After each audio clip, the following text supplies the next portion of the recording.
Hello guys, for today is June 24. Magagawa po tayo ng tapioca. Handa po natin ang tapioca na maliit.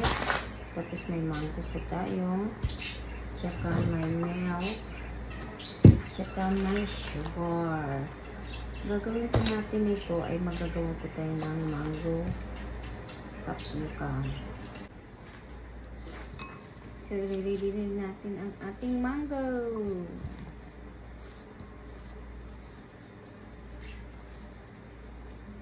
Ay, ang dulas.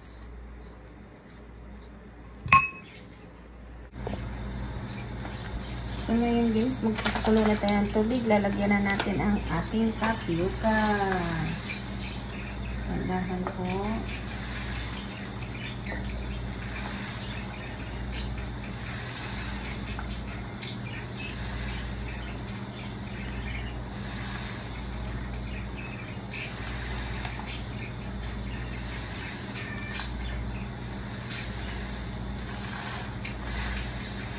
Hati lang kasi bibigay lang natin doon.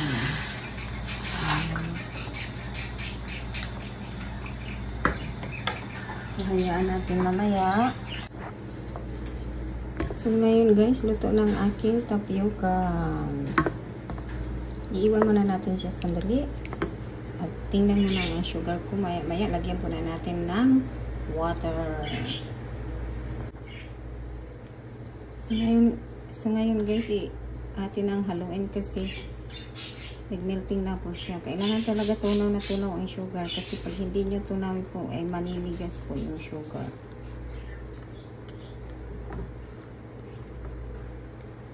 Yan. Kailangan talaga tunaw. So, tunaw na sugar.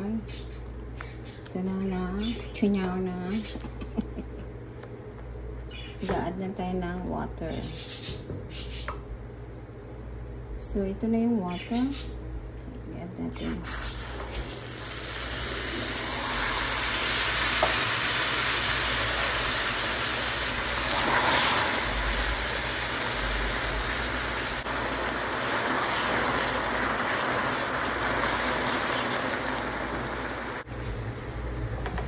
So now guys, this is my sugar now. Sugar syrup.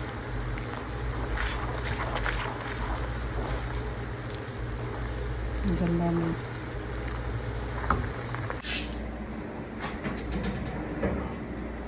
So ngayon guys, ita-transfer lang natin ang ating sugar.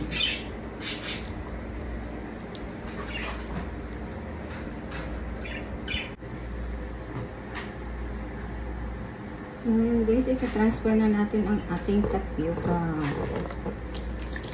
Ito na po yung tapioca ko.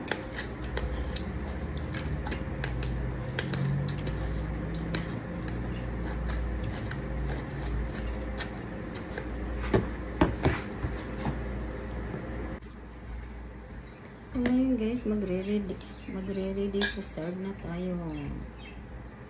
So, ilalagay natin dito para maging masarap. Lagyan natin siya ng caramel sugar syrup.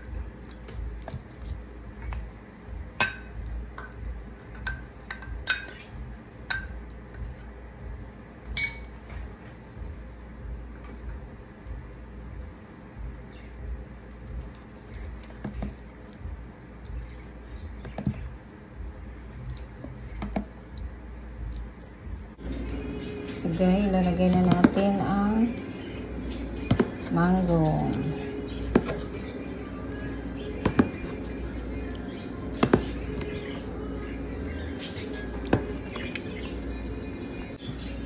So guys, ready to serve na ang aking mango sago.